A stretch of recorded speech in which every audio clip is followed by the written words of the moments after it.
Assalamualaikum rekan tua. Kembali lagi di channel Askia Entertainment. Oke, baiklah rekan tua, pada kesempatan kali ini kita akan membahas yaitu tentang kuah asam keeng. Bagi masyarakat Aceh, gulai asam keeng adalah salah satu menu khas Aceh yang juga menjadi menu favorit. Mengkonsumsinya juga tidak perlu menunggu hari-hari tertentu dan bisa dikonsumsi kapan saja.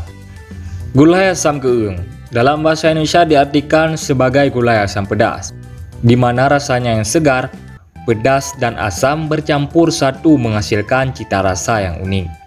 Kemudian, bedanya gulai yang satu ini tidak berwarna kemerah-merahan seperti masakan asam pedas umumnya, tetapi lebih didominasi warna kuning-kuning. Untuk pembuatannya juga terbilang cukup sederhana, hanya membutuhkan beberapa campuran rempah. Salah satu bumbu wajib dan menjadi khas dari masakan Aceh ini adalah asam suntinya atau belimbing uluh yang sudah dikeringkan. Nah rekan tua, asam keeng adalah kuliner warisan nenek moyang Aceh yang masih dilestarikan hingga saat ini. Menu ini ditemukan hampir di seluruh pelosok Aceh dan mudah didapat di warung-warung Aceh.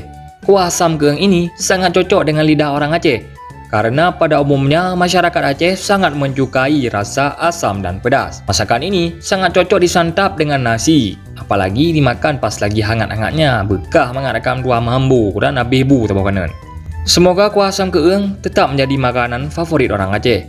Dan bagi wisatawan yang berkunjung ke Aceh, jangan lupa cicipi kuah asam keeng ini. Mungkin untuk masyarakat Aceh, menu ini adalah menu biasa yang banyak ditemukan di rumah-rumah Aceh pada umumnya. Tapi, untuk yang baru pertama kali mencicipinya, rasa unik dari masakan ini tidak pernah hilang dari ingatan. Pokoknya bekah mengharapkan tua.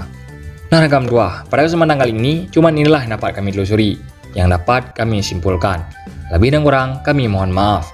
Apabila ada kesalahan, ataupun kejanggalan, ataupun ada sedikit tambahan daripada rekan tua semua, jangan lupa tinggalkan komen rekan tua di kolom komentar, agar kita bisa memperbaikinya. Lebih dan kurang kami mohon maaf. Kami akhiri dengan wassalamualaikum warahmatullahi wabarakatuh. Sampai jumpa di konten berikutnya.